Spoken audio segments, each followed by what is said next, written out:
Amigos, bienvenidos a una edición más de Perfiles y gracias por estar con nosotros a través del 44.3 y de la página de internet www.uacj.mx.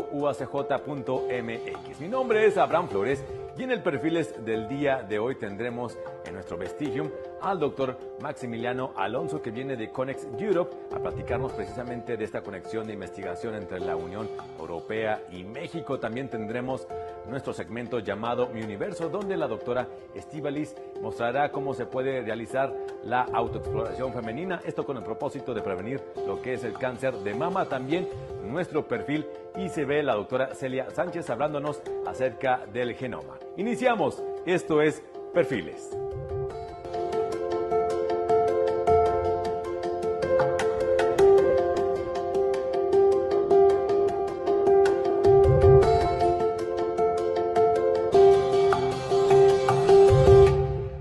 Amigos, y para dar inicio a nuestro programa del día de hoy, vayamos a nuestro perfil ICB, donde platicaremos con la doctora Celia Sánchez acerca del genoma. Esto es nuestro perfil ICB.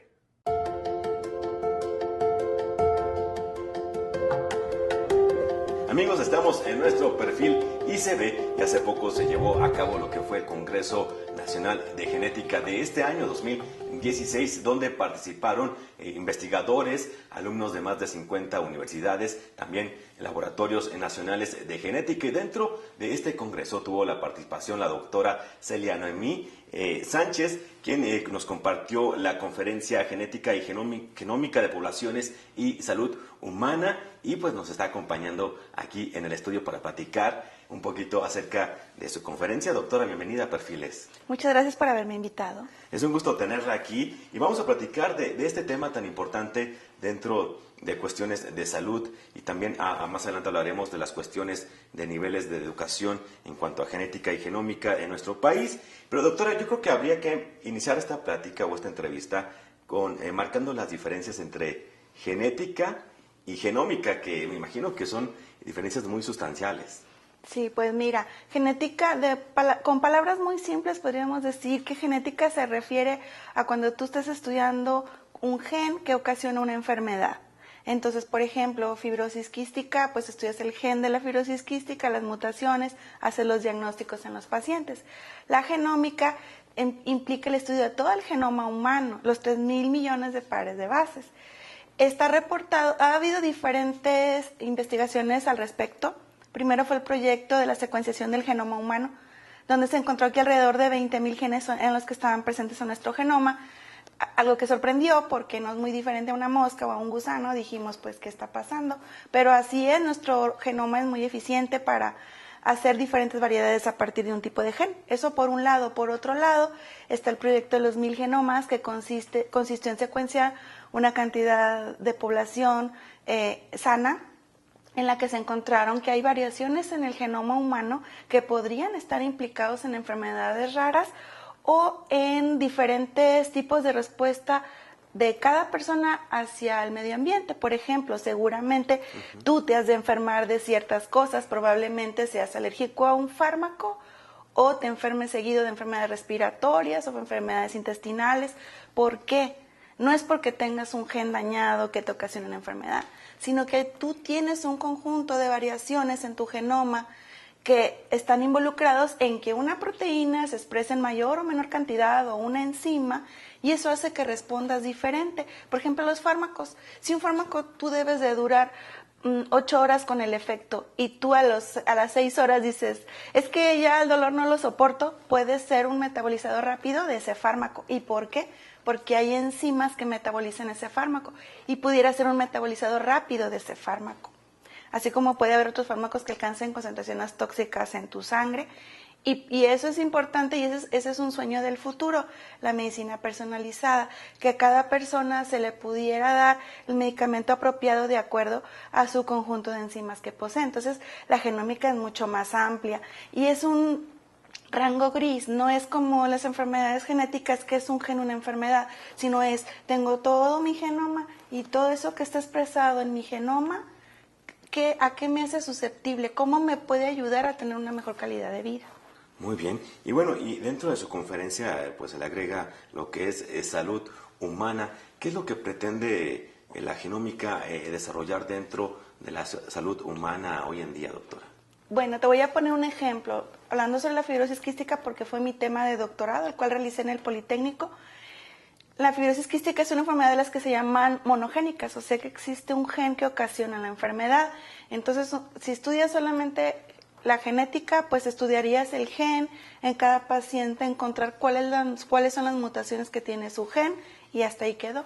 El problema es que en esta enfermedad hay una mutación que se llama delta F508, que es la más frecuente y que está en un 60-70% de los enfermos. Si yo agarro a puras personas que tienen delta F508, voy a encontrar un gran rango de manifestaciones. Puedo tener un recién nacido que no sale del hospital con obstrucción de su intestino, que se llama ileomeconial, y ahí puede fallecer. Puedo tener una mujer o sea, estoy hablando de pacientes reales que hemos tenido. Una mujer de 38 años con problemas pulmonares que apenas se le diagnosticó fibrosis quística. ¿Por qué hay personas que desarrollan un cuadro muy severo? ¿Por qué hay personas que se van por la vida sin saber que tienen fibrosis quística? Si se supone que las mutaciones en el gen explican la enfermedad, ¿por qué personas con las mismas mutaciones tienen una amplia variedad de manifestaciones clínicas? Entonces, en mi proyecto de doctorado seleccionamos diferentes genes que pudieran estar involucrados en la respuesta del paciente.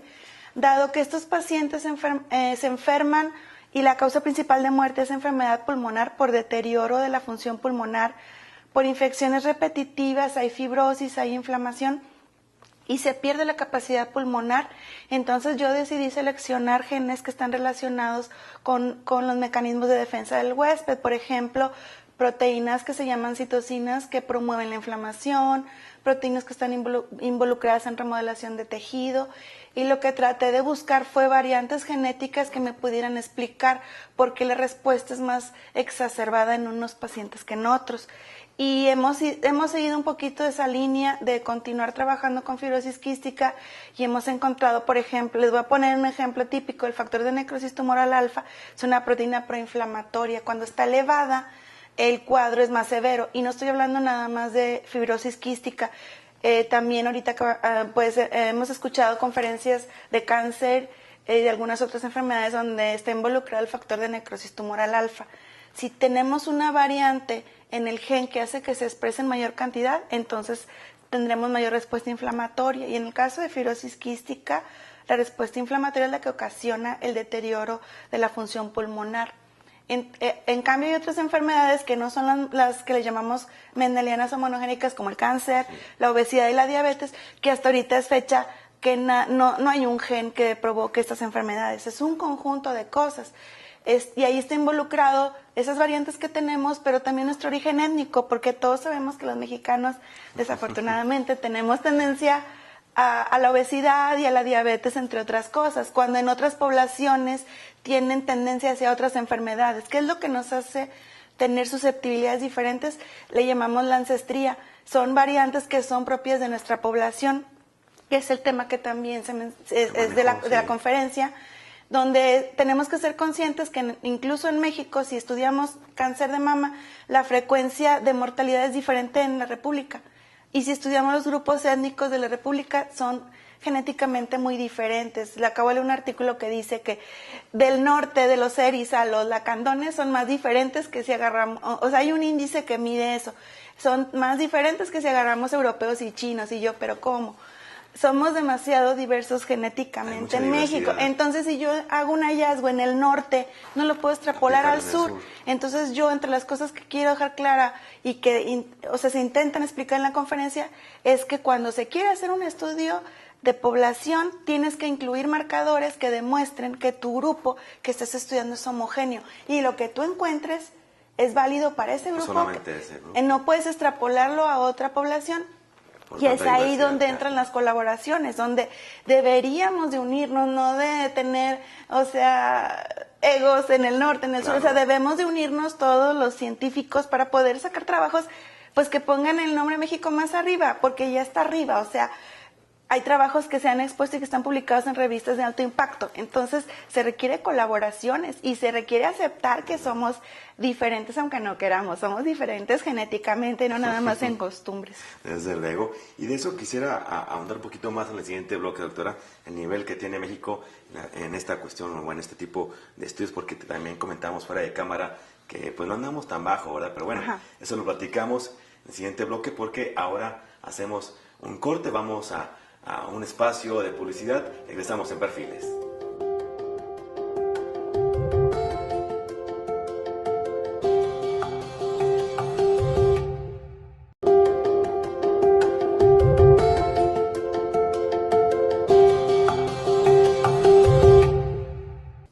Amigos, continuamos en nuestro perfil ICB y nos acompaña la doctora Celia Noemí Sánchez, quien tuvo participación en el Congreso Nacional de Genética del año 2016, de este año precisamente. Y doctora, pues desde el bloque anterior platicábamos de la cantidad de estudios que se realizan en México y la importancia de la colaboración que debe de existir en nuestro propio país, ya que esto nos puede catapultar a otros niveles. Y en ese tenor, doctora, ¿cómo anda México?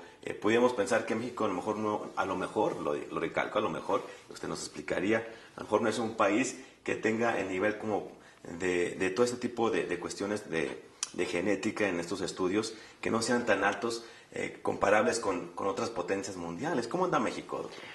Pues aunque ustedes no lo crean, México está muy bien. Y eso es algo que yo misma comprobé cuando estaba haciendo mi doctorado. Pues mi asesor me dijo, manda resúmenes a congresos internacionales. Yo dije, bueno, pues tú me los vas a pagar, lo voy a hacer. Entonces yo mandé un resumen al Congreso Europeo de Genética Humana, mandé resumen al Congreso Norteamericano de Genética Humana, y también hay un congreso especializado en fibrosis quística, que fue mi tema de tesis. Sí. Y yo dije, pues yo creo que no me lo van a aceptar, pero me los aceptaron. Entonces dije, bueno, me fui, y la gran sorpresa fue, número uno, pues hay gente que se interesa, se acerca, porque ellos están interesados en lo que pasa en América Latina. Nosotros no estamos dando mucha difusión, entonces cualquier cosa que se lleve a nivel internacional causa mucho interés. La segunda cosa es que pude conocer a gente que para mí son, como para la gente hay un ídolo, un artista, un cantante, para mí también los tengo, pero tengo científicos que son mis ídolos, como por ejemplo un científico que estaba involucrado en el descubrimiento del gen de la fibrosis quística, muy joven, me sorprendió. Allí lo encontré lo perseguí en una conferencia, platiqué con él al final y me tomé fotos con él. Entonces para mí fue gratificante saber que otras personas sí nos consideran aptas o con los conocimientos adecuados para difundirlos a nivel internacional. Entonces uno de los mensajes que yo quiero dar, ya sea a nivel de congresos, no tengamos miedo, mandemos trabajos a congresos internacionales, y si no podemos ir, les podemos escribir a los investigadores. Hay un sitio que se llama ResearchGate, que está en internet, donde nosotros nos damos de alta, y a través de ese sitio podemos tener contacto con gente de otros países. Gente de otros países miran tu perfil. Por ejemplo, a mí me siguen mucho los hindús, los de la Academia de Ciencias de Rusia, y yo me quedo, wow. Sí me sorprende mucho, y te piden colaboración, te piden artículos, hacemos intercambio de artículos, se le da mucha difusión. Habemos muchos científicos mexicanos en ese sitio que se llama ResearchGate. Y además, por otro lado, están las publicaciones internacionales. Los que pertenecemos al Sistema Nacional de Investigadores no es fácil, porque tenemos que publicar artículos indexados en revistas de impacto, y eso también da mucha difusión. Y la única manera de salir adelante como mexicanos es unir los grupos de trabajo, publicar como equipo, y además para que se nos reconozca como equipos, y así va a ser más fácil. En uno de los trabajos que se llevó a cabo sobre cáncer cervicuterino, hubo una colaboración con Europa, se proporcionaron muestras, y ese artículo se publicó en Nature, que es una revista que es lo más alto en esta área. Entonces, ese artículo nos ha impulsado mucho para poder hacer las colaboraciones en un biobanco nacional que hemos establecido la sede en Monterrey, Nuevo León, que tenemos colaboraciones con institutos en el DF y en otros estados, y lo cual queremos ampliar, que es otro mensaje que quiero dar, que la única manera de hacer buenos estudios poblacionales de México es precisamente la colaboración para poder proporcionar o hacer un banco de muestras de todas las personas del país, ya que somos genéticamente muy heterogéneos. Y lo que nosotros encontremos en población del noreste no se aplica a la población del centro o del sur.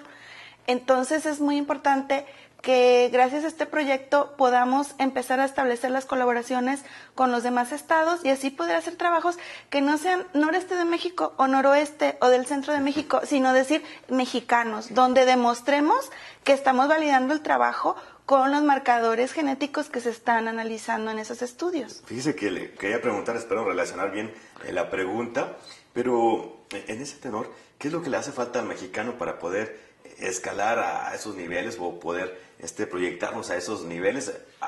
¿Tendremos algo en nuestra genética que nos impide creernos nuestro nivel de educación? Yo creo que es algo que con los años vamos logrando. Yo en particular luché mucho. Apenas en el 2010 empecé a avanzar, a entrar a la ESNI, a tener mi perfil PROMEP, pero yo vengo de muy atrás, o sea, yo mucho tiempo solamente haciendo servicio o clases. Entonces el que quiere arrancar esa carrera tiene que luchar. Y yo hice mi maestría. Cuando hice mi doctorado yo tenía mis 2 hijos. No hay excusas. Yo limpio mi casa, yo hago todos los quehaceres, escribo artículos, atiendo a mi familia y paseo con ellos. Sí se puede, nada más que uno tiene que hacerse la mentalidad de que sí se puede. Pero yo creo que un punto muy importante son los apoyos económicos. En el caso del biobanco está la suerte de que hay un muy buen apoyo por parte de CONACYT para equipamiento y para todo lo que sea necesario que se mueve alrededor de esto. Pero digamos que las convocatorias que se lanzan de salud o de básicas, difícilmente llegan proyectos, al menos a nuestra área, muy pocos son aprobados. Y yo dije, pues no me aprueban, no voy a llegar lejos. Pero me di cuenta que si tocaba puertas, iba y hablaba con médicos, yo te puedo hacer esto. Los médicos, por ejemplo, en sus servicios generan recursos. Yo les puedo decir, mira, si me compras esto, yo te puedo graduar a tus estudiantes de especialidad, de inmunología, de gine, de diferentes especialidades, y así es como empecé yo a salir adelante, tocando puertas. Yo no he tenido nunca un proyecto ni de 1 millón ni de nada. He tenido muy poquito dinero para moverme y creérmela yo y decir, bueno, soy ESNI 1 y tengo artículos en revistas internacionales, echándole todas las ganas del mundo. Sí cuesta, sí cansa, pero las satisfacciones son muchas.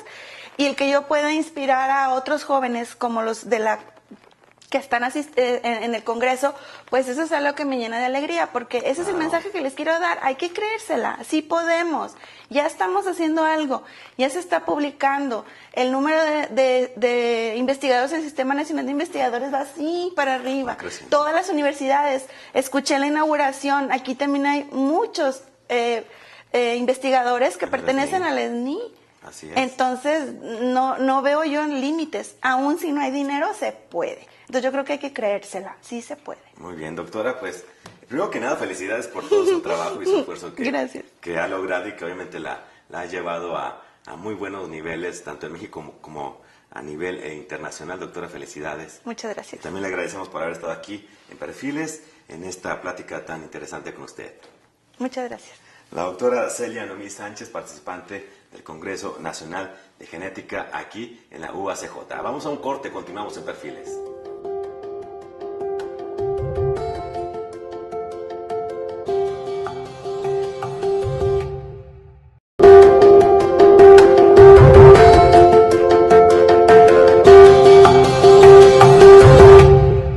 Amigos, continuamos en Perfiles, gracias por estar con nosotros. Ahora vayamos o iniciemos el vestigium de esta semana que nos acompañará el doctor Maximiliano Alonso, quien es de Conex Europe y viene a platicarnos precisamente de esta cooperación científica entre la Unión Europea y México. Vayamos al vestigium de esta semana.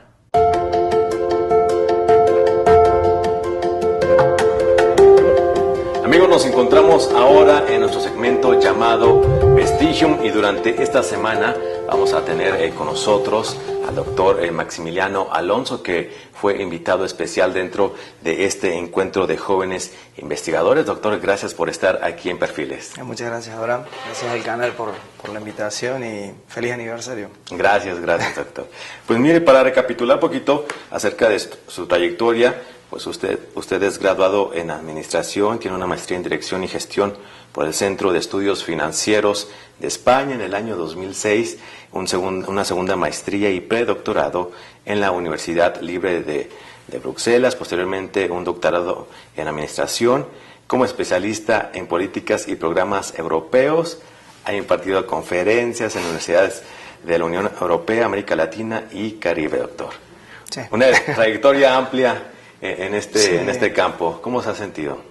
Bueno, creo que lo primero es tener la posibilidad de hacer lo que uno tiene ganas de hacer.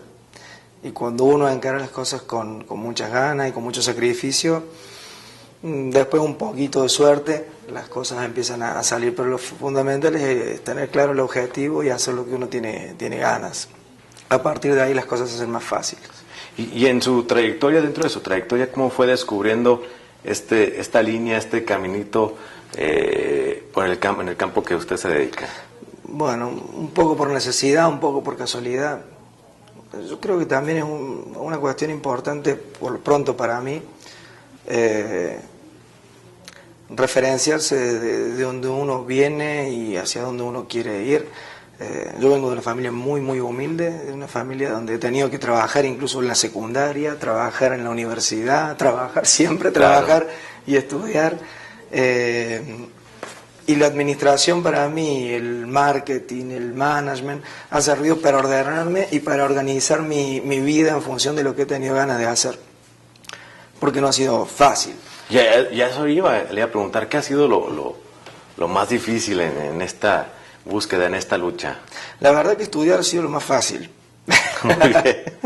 Estudiar ha sido lo más fácil, porque cuando uno no la está pasando bien o no tiene una estructura económica que pueda uno facilitarle las cosas, y lo cuento porque somos latinoamericanos y no es fácil, muchas veces para muchos alumnos no es fácil, o para gente que tiene ganas de progresar no es fácil.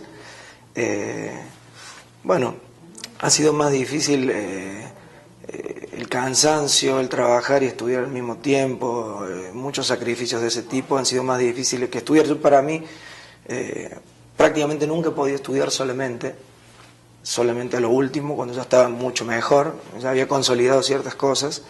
Entonces, por eso es importante tener claro lo que uno tiene ganas de hacer. Y estudiar para mí era descansar.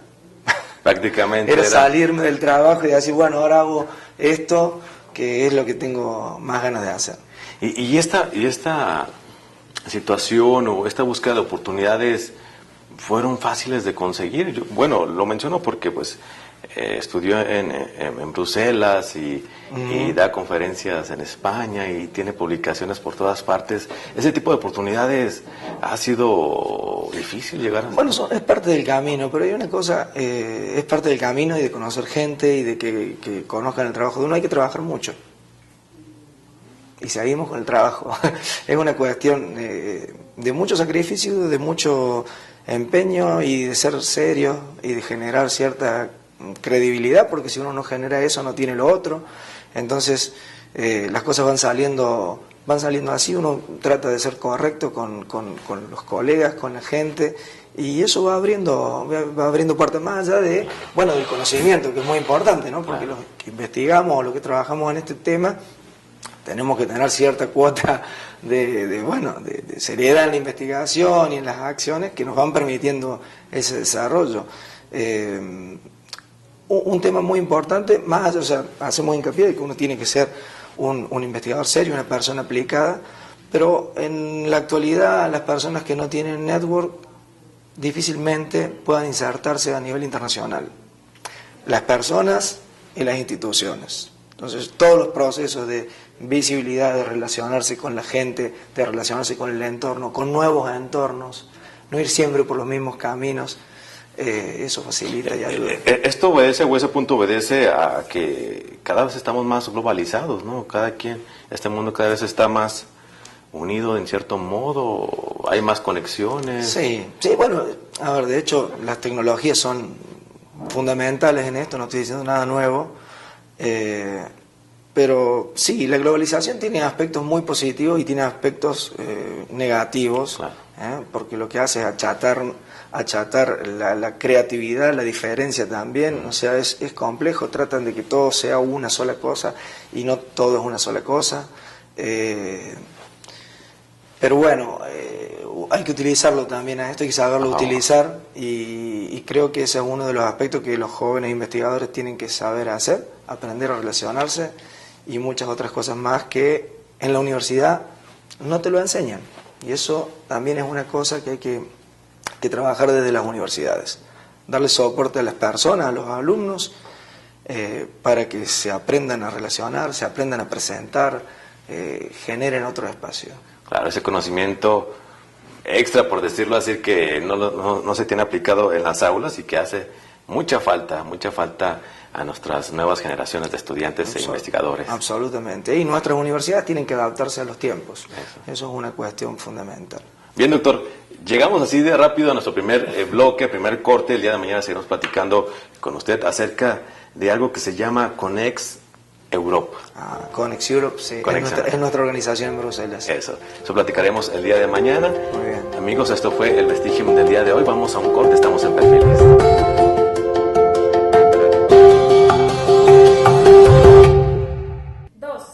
Así es como llegamos al final de una edición más de Perfiles. Gracias por haber estado con nosotros. Le quiero recordar nuestros puntos de contacto, nuestro correo electrónico, televisión@uacj.mx. Estamos en las redes sociales, en Facebook y en YouTube. Nos encuentran como UACJ TV Oficial. Yo me despido. Mi nombre es Abraham Flores. Hasta la próxima.